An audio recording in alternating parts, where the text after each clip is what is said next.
Project 2025, Section 2, The Common Defense. While the lives of Americans are affected in noteworthy ways, for better or worse, by each part of the executive branch, the inherent importance of national defense and foreign affairs makes the Departments of Defense and State first among equals. Originating in the George Washington administration, the War Department, as it was then known, was headed by Henry Knox, America's chief artillery officer in the Revolutionary War. Thomas Jefferson, the primary author of the Declaration of Independence, was the first Secretary of State. Despite such long and storied histories, neither department is currently living up to its standards, and the success of the next presidency will be determined in part by whether they can be significantly improved in short order. Ever since our founding, former Acting Secretary of Defense Christopher Miller writes in Chapter 4, Americans have understood that the surest way to avoid war is to be prepared for it in peace. Yet the Department of Defense is a deeply troubled institution. It has emphasized leftist politics over military readiness. Recruiting was the worst in 2022 that it has been in 2 generations. And the Biden administration's profoundly unserious equity agenda and vaccine mandates have taken a serious toll. Additionally, Miller writes that the atrophy of our defense industrial base, the impact of sequestration, and effective disarmament by many U.S. allies have exacted a high toll on America's military. Moreover, our military has adopted a risk-averse culture. Think of masked soldiers, sailors, and airmen, rather than instilling and rewarding courage and thought in action. The good news is that most enlisted personnel and most officers, especially below the rank of general or admiral, continue to be patriotic defenders of liberty. But this is now Barack Obama's General Officer Corps.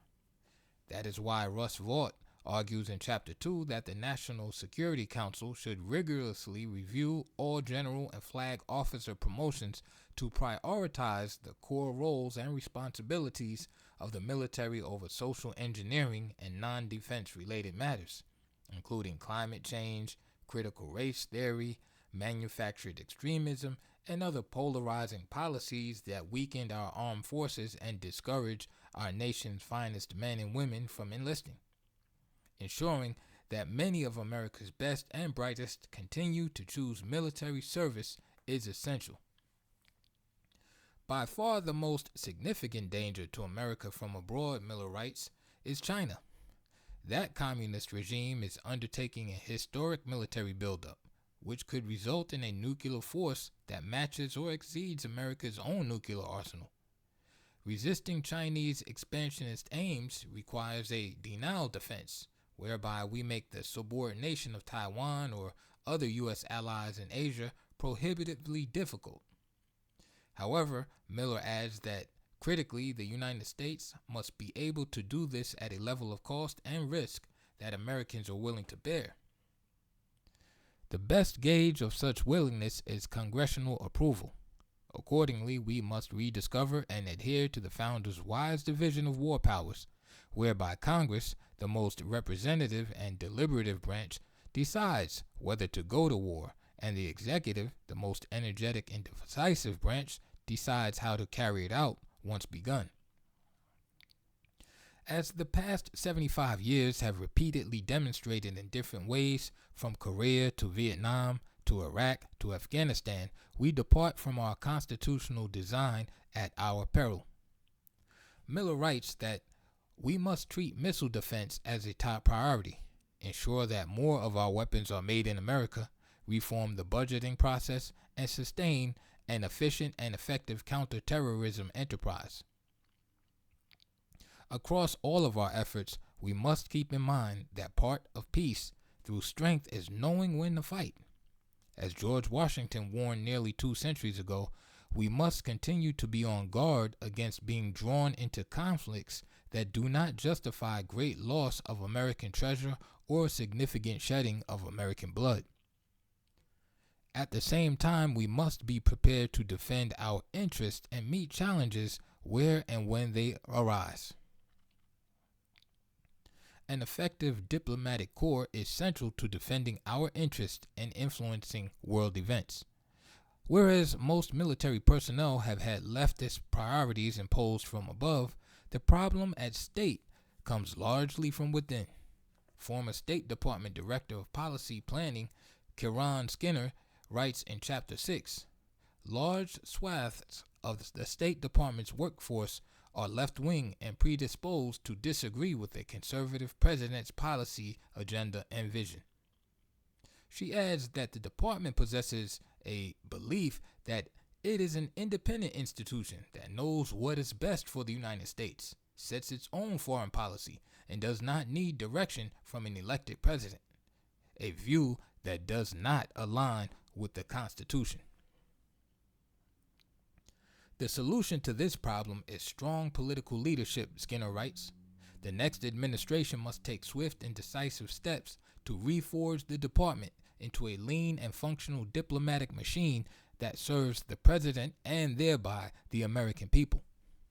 Because the Senate has been extraordinarily lax in fulfilling its constitutional obligation to confirm presidential appointees, she recommends putting appointees into acting roles until such time as the Senate confirms them.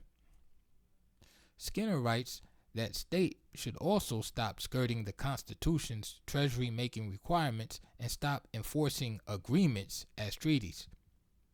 It should encourage more trade with allies, particularly with Great Britain, and less with adversaries.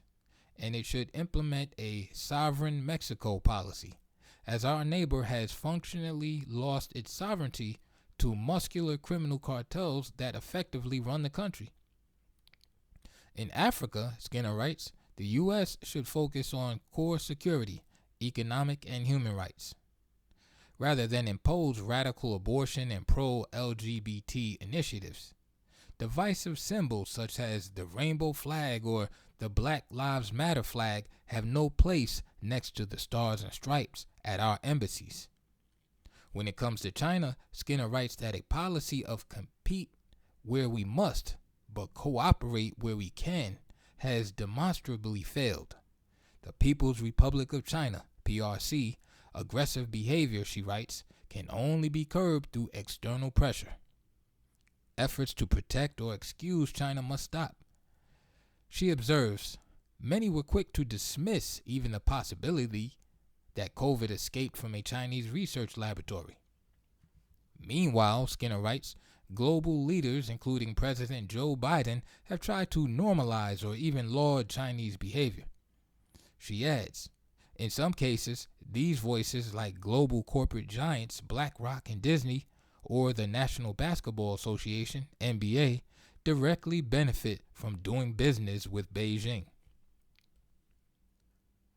Former Vice President of the U.S. Agency for Global Media, Maura Namdar, writes in Chapter 8 that we need to have people working for USAGM who actually believe in America, rather than allowing the agencies to function as anti-American, taxpayer-funded entities that parrot our adversaries' propaganda and talking points.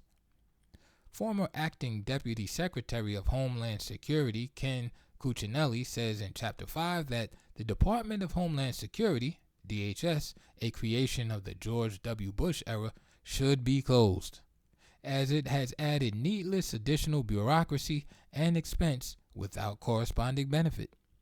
He recommends that it be replaced with a new standalone border and immigration agency at the cabinet level, and that the remaining parts of DHS be distributed among other departments. Former Chief of Staff for the Director of National Intelligence, Dustin Carmack, writes in Chapter 7 that the U.S. intelligence community is too inclined to look in the rearview mirror, engage in groupthink, and employ an overly cautious approach aimed at personal approval rather than at offering the most accurate, unvarnished intelligence for the benefit of the country. And in Chapter 9, former acting deputy administrator of the U.S. Agency for International Development, Max Pomorak, asserts that the United States Agency for International Development, USAID, must be reformed, writing, "The Biden administration has deformed the agency by treating it as a global platform to pursue overseas a divisive political and cultural agenda that promotes abortion, climate extremism, gender radicalism, and interventions against perceived systematic racism." If the recommendations in the following chapters are adopted, what Skinner says about the State Department could be true for other parts of the federal government's national security and foreign policy apparatus. The next conservative president has the opportunity to restructure the making and execution of U.S. defense and foreign policy and reset the nation's role in the world. The recommendations outlined in this section provide guidance on how the next president should use the federal government's vast resources to do just that.